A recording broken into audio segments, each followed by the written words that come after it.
So my name is Björn Ekberg, and I also work for Sony, mainly with client app development at Sony Mobile in Lund. And I will talk about Android and web applications, how they relate, and how and if it's possible to move from one to the other.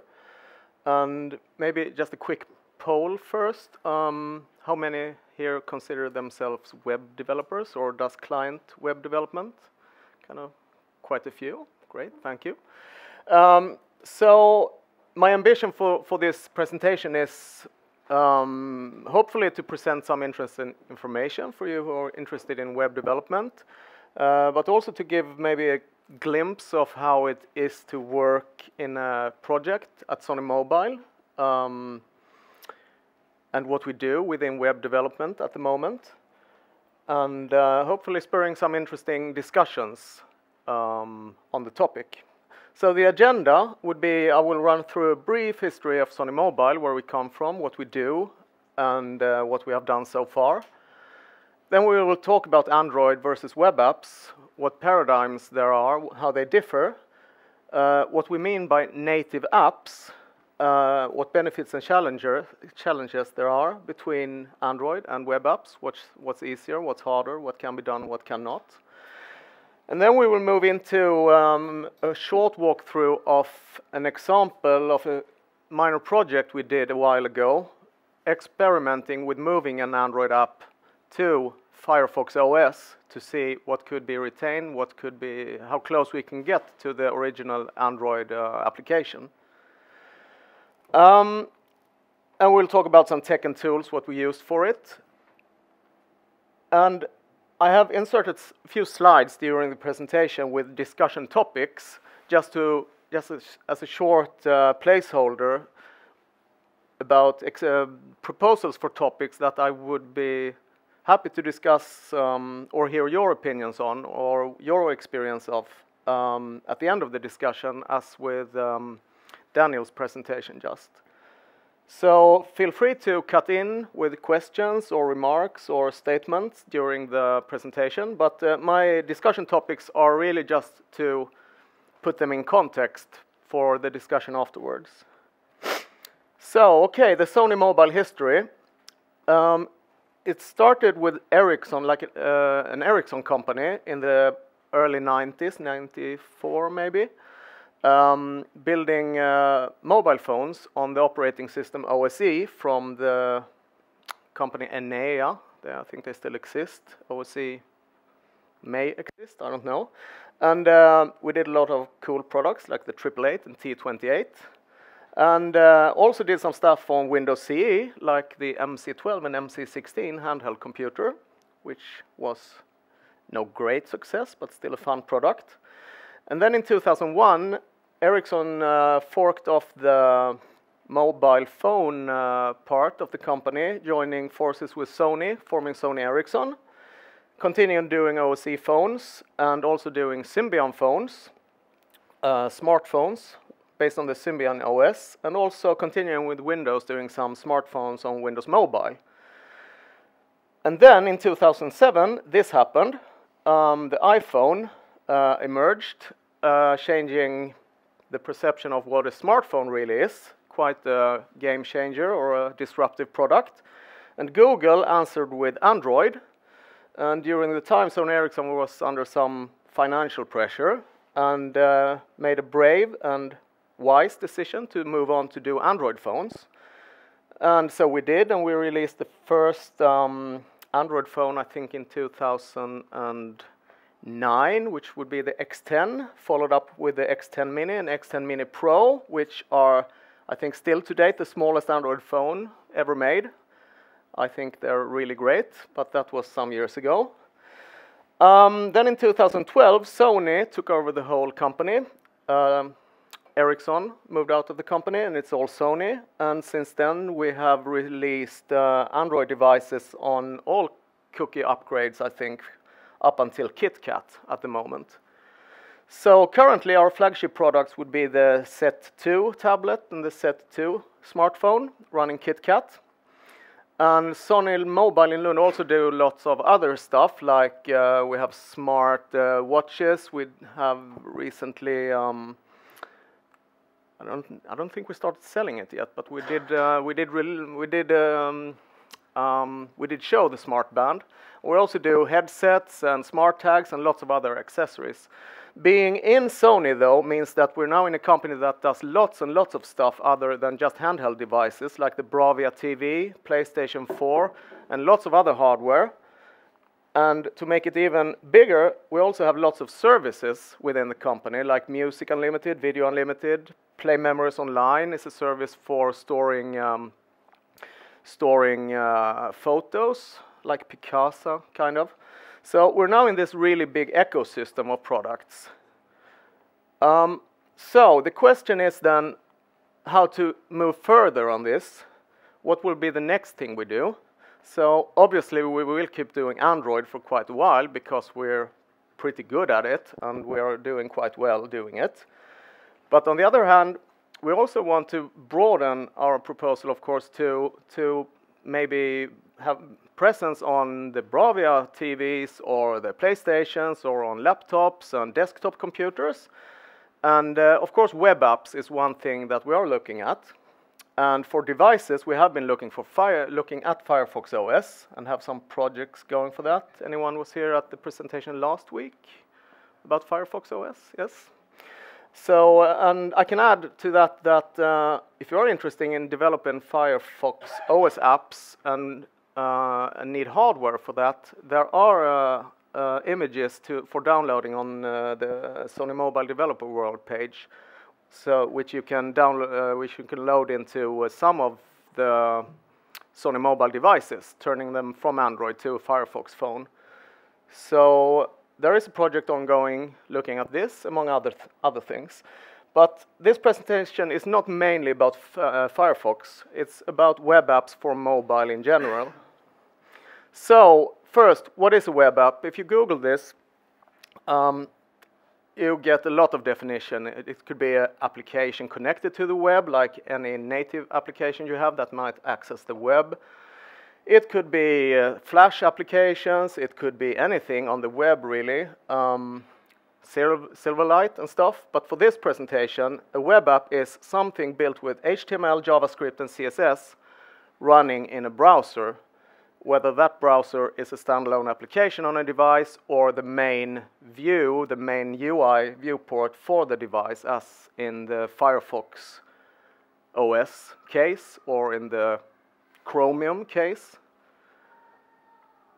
So, and this is one discussion topic that would be interesting to hear what you think about what a web app really is. So why do we want to do web apps then?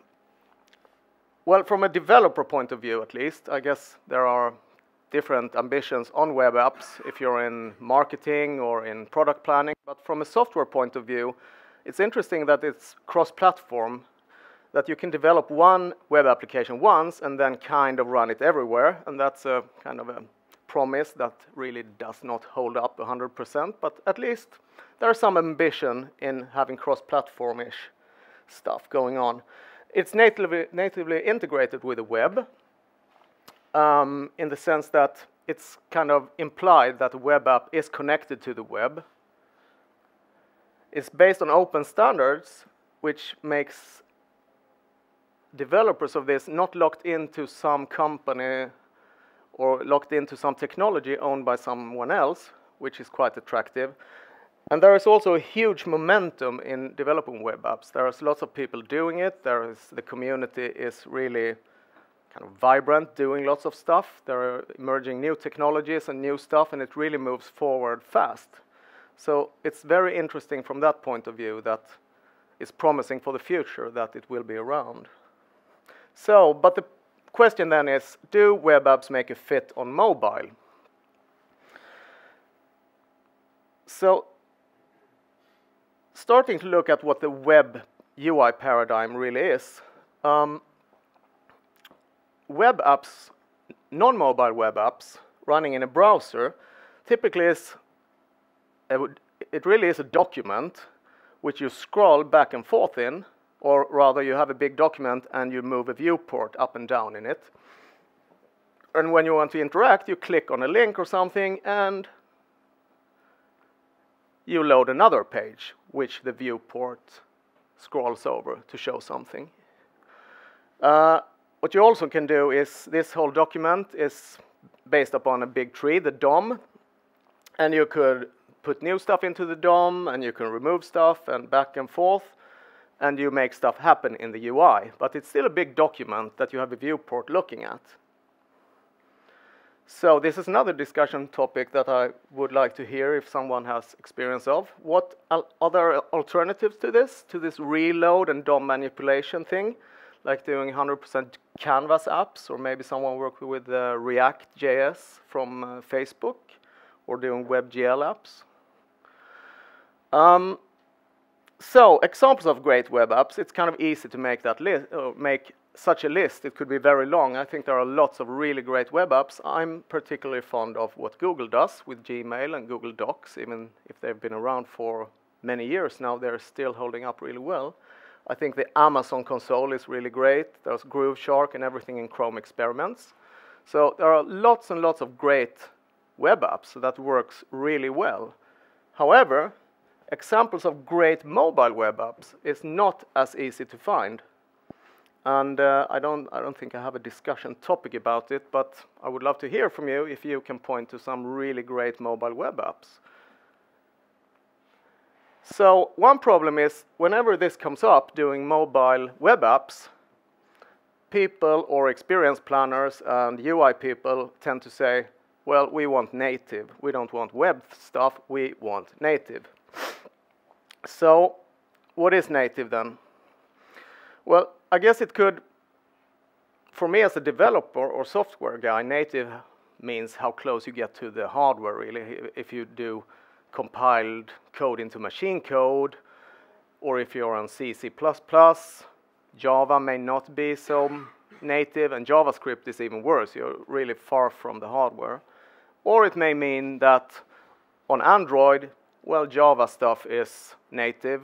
On iOS, I guess it's Objective-C would be native, and so on. But what I think UI guys means when they say they want this native user experience is that they want common components. They want to feel at home on their Android device or iOS device, recognizing the same buttons, the same switches, the same list scrolling behavior, the same touch response, and so on. They want the same common input paradigm. They want fling and tap and touch and swipe and pinch, because that's how they're used to their handheld devices use their handheld devices.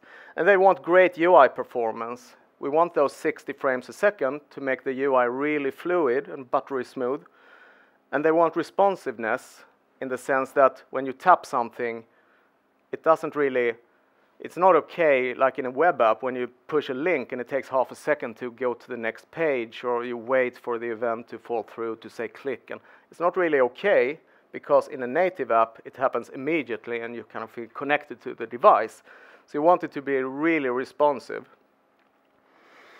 You also expect pixel perfectness in mobile devices, because when we develop for mobile devices, we kind of know that this software will be deployed on a device having 1080 times 1920 pixels or something. And then we will utilize that to the fullest, that we want exactly these measurements, and we want the icon there and the font to look like this and this, because we have that control on a device. However, doing it on the web, the web is designed not to know what device it ends up with, how big the window is, if it's a phone, if it's a tablet, if it's a desktop computer. So the paradigm on the web instead is kind of what they call responsive design quite often. It has nothing to do with responsiveness, but responsive design meaning that the page will adapt to whatever environment it finds itself in, which is great, but which does not, it's kind of okay everywhere, great nowhere. So that is kind of the counterpart of pixel perfect, which you'd really expect from a mobile application. And there's lots of other stuff that you expect from a native device, like online, offline behavior. You expect hardware access. It should be easy to access your memory card if you have one. If there's a camera, you expect to be able to use it. Maybe you want single sign-on. You associate your Android phone once with your Google ID, and then you expect that to never to be asked about that again. So again, I would love to hear what you think is native. What's a native app and what's a web app really? So, planning to show a short movie about what a native app could look like. This would be, I think we'll run that from the start again. So this would be Google Play. And Google Play looks like this. It's full screen, and you move between different full screens, which you scroll up and down, and you have this tab UI going on that you swipe back and forth, and you can pull out a drawer, and then you move to another full screen UI, and you scroll that list up and down, and maybe you pop out dialogue to enter some stuff. But it's this full screen stuff going on, which is very non-web. This is very app-ish.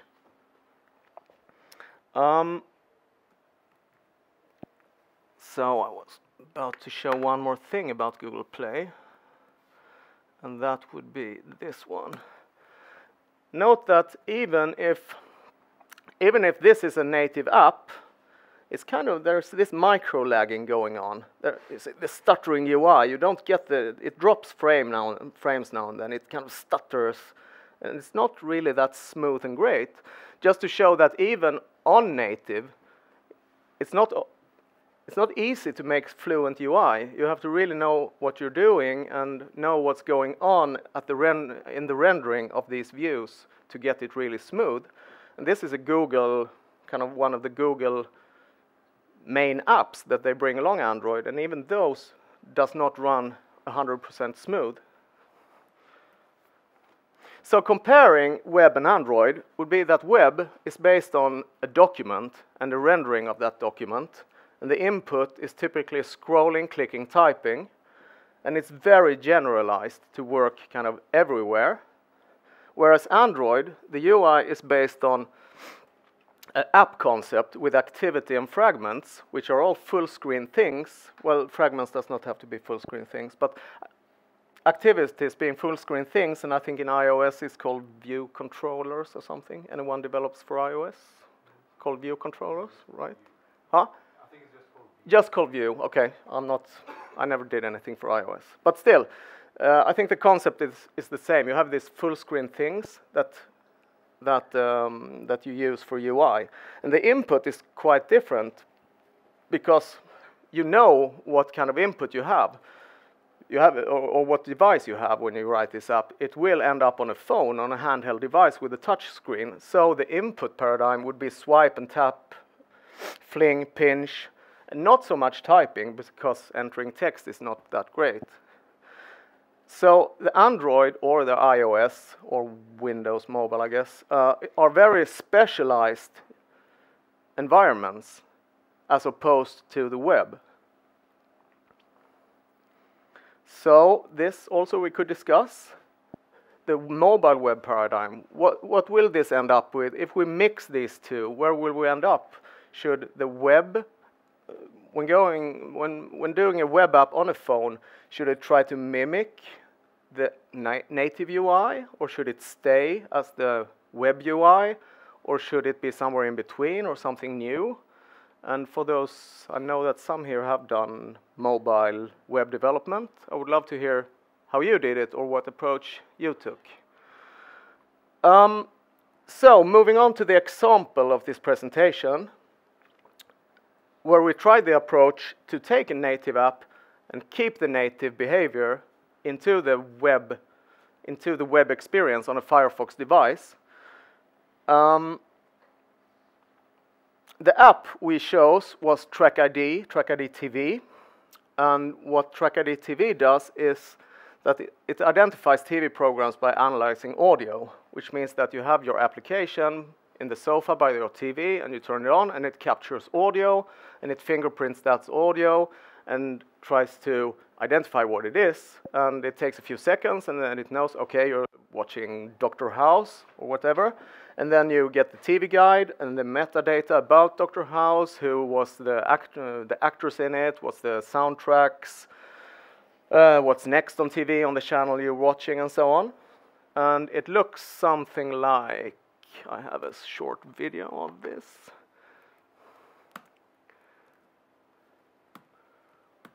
So you will track, this would be the listening phase, where it just analyzes audio, and once you get a hit,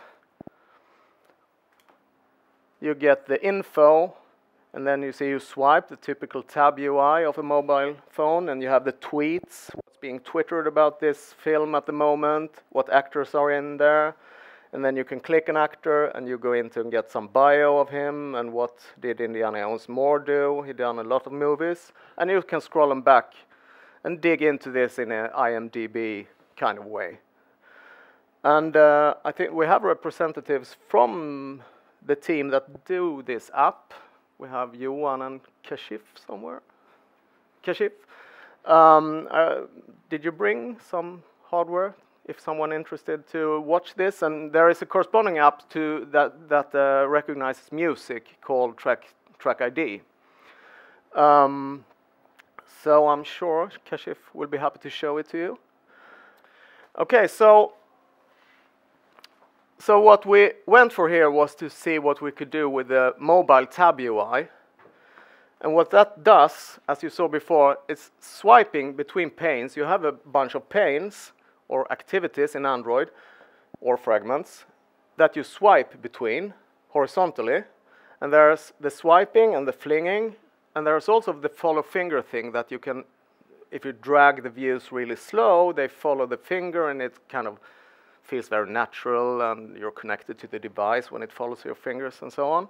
And we also want some bouncing and rubber banding, which would be about lists and stuff that moves, and when you get to the end of the list, you want it to bounce, or you want it to ease in or deaccelerate, or you want, if you pull the list up and there are no more items, you want it to snap back again, called rubber banding.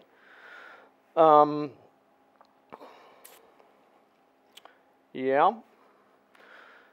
In Android, we will use the component called ViewPager, which does a lot of the heavy lifting of this task. And what it more does is that it keeps, if you have like 10 views horizontally, you don't want all 10 of them in memory. It actually does paging of those views. It only keeps kind of 3 of them in memory, the one you're looking at and the one left and right, to keep the memory efficient and make it move faster. So, but that's just about the Android thing. So the scope for this would be to take this UI with the 3 panes about the info about a movie, the contributor list and the Twitter list, the tweet list, and the other one about the bio and film view. So we want a tabbed UI with scrolling content running on Firefox OS on a low-end device, which does not have a lot of computing power and have kind of a small screen also with kind of low resolution. And we want it to be really fluid. We want the views to snap, which would mean that if I can't swipe half the way, it either snaps into this or snaps into that. So the views will snap into proper places. And we want the rubber banding and bouncing of the lists and the views also. To limit the case a bit, so we decided to do no responsive design whatsoever, rather hard coding everything to the target device, not having to do the media queries and stuff. We did no lazy loading or memory handling at all. Everything goes into the memory at the beginning, and then it's there. No pixel perfectness. There will be no fancy stuff like rounded corners or cool I think there are some transparency, but we spent no time on choosing cool fonts or getting the colors right. Or this was more about seeing how snappy could we make this UI. Okay, scrolling would be the first thing to solve, and what we pretty quickly discovered, or I think this is a well-known truth, that native scrolling is not very nice to work with. All browsers knows how to scroll because the document may be bigger than the viewport, so scrolling will be natively implemented in the browser. However, this scrolling is not very cool or easy to handle, and making bouncing and rubber banding and snapping in such with native scrolling is really hard because you have to listen to all the scrolling events, and that would clog up the event queue or the performance in no time. So what we did instead was to do the trick with nested divs with hidden overflow and handle all do all the touch handling ourselves in code, handling touch down, touch up, swiping, flinging, everything, and then shoving that into a bunch of code that did the math for the movements, for the acceleration and bouncing, and shipping it all through CSS transitions, hopefully ending everything up on the GPU of the unit. So what it would be 3 divs with each viewport div to scroll within, and then one big div, or not big, but one div outside all of the others that would represent the viewport for the application.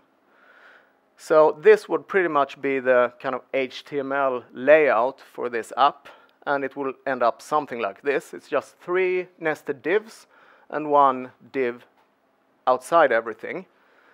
Everyone using the overflow hidden thing to handle scrolling and hiding stuff. So these 3 views would go into one big view, or this would be the whole HTML document, which we, by the way, load from the TrackID, TrackTV server somewhere to get all the pictures and text and metadata and stuff. And then we put a big viewport on it. And then when touching and swiping, we will move this viewport over the document to the corresponding div that we want to show, and the scrollers would move inside each individual nested div, keeping that state. So every one of these scrollers within every pane would stay in the same state, so when you return to it later on, you would return to where you were from the beginning. So this is kind of the idea or the design behind the view paging implementation in HTML. So what's left to do from there would be to do some hacking and making this happen with JavaScript. Moving to a demo. First, my plan was to show this running on the Firefox simulator. So we installed this in the Firefox simulator using the manifest blah blah blah thing in Firefox that was discussed last week. Oh, this is, by the way, the old simulator, I think. So you can launch the application here, and this is just mock-up. It does not listen for anything, but it did find something here. And so we have the view with the view paging here. We didn't do the Twitter either. It's just another list. And also, I think Twitter has some great widgets that you could insert rather than doing it yourself. So we have this, and we have some rubber banding or some easing going, and it's kind of a smooth scrolling thing. And let's see what Forrest Gump has made. So we have some loading going on here. I will blame this on the Wi-Fi. So we have kind of a smooth scrolling UI here, and note that this also works on, this is just a Chrome browser, doing pretty much the same thing. And as you can see, it's hard-coded for the target Firefox device. And here is it running on Safari on an iPad. even more obvious that it's not kind of responsive, or there's no responsive design. It doesn't fit very well here. But what we can notice is that we have this swiping UI, and we have pretty good follow finger, and we have snapping, and we have loading and bouncing and rubber banding, and we do have 60 frames a second running here in Safari, as do we in Chrome, and I think in Firefox Desktop too. What happens in the landscape? You change to landscape. Yeah. What happened here? I think nothing. It will just look crappy too. Or I think, okay, so it actually on Safari it does adapt to the width, because we use that Apple Meta with Meta viewport thing tag that actually emulates. We hard code the viewport to 320 pixels, and using that that meta tag, I think, so Safari pretends that there are 320 pixels here, but then it also extends it to be 480 or whatever in that direction, and obviously it's not that aspect here. So, and it's also, this is 4:3 and this is something else. So, but it's a valid question. So what would we do for landscape? How should we do to make this actually look good in a browser, resizing the window, or in landscape on a tablet, or portrait on a tablet? And so that's another task that must be solved.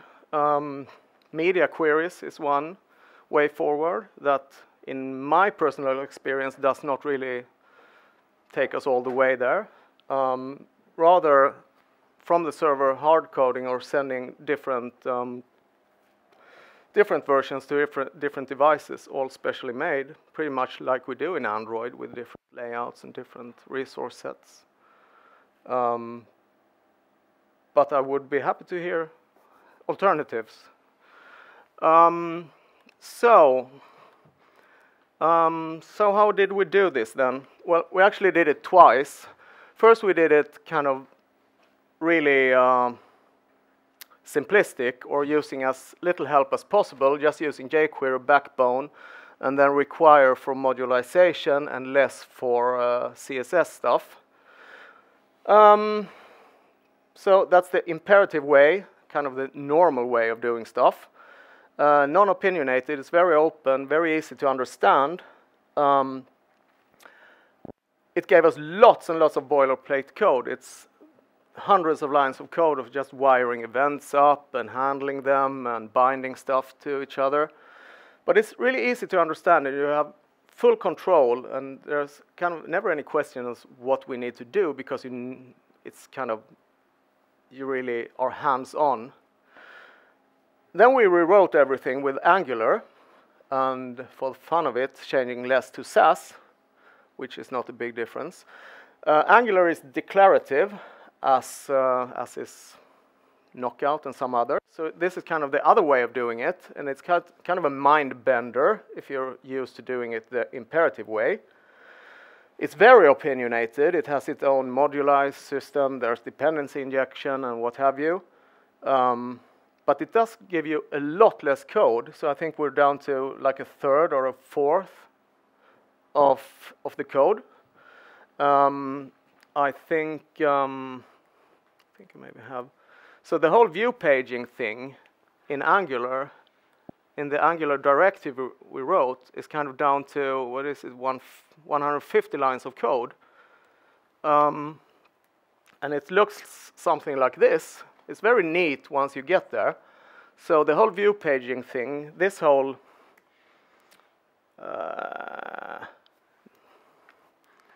I think this whole thing ends up in that. So you just have some divs with proper classes on it, wired to Angular directives. So once you're there, it's very clean, very little code. And it is a low entry. It's very seductive, I think. How many has used Angular? Some? Many? You like it? Yeah? Yeah, I think it's I think it's really great, but it's really seductive. You get really productive really fast, and you can do lots of stuff, And then you run into a wall when you try to do a little bit more, and the learning curve gets really, really steep, I think. So I think we actually had a team, I think last spring, that did something with Angular, and then they went for vacation, and came back 3 weeks later and looked at the code and said, I have no idea what we did, and they have to throw it out and go, and they changed to Knockout instead. So it's beware. And for tooling, we used Bower for dependencies and Grunt for building, minifying, testing, and so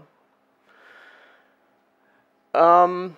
Again, the really interesting discussion, tools and frameworks. What have you used? What did you think worked best? Are there any, what's the future of frameworks? Should we use them at all, even?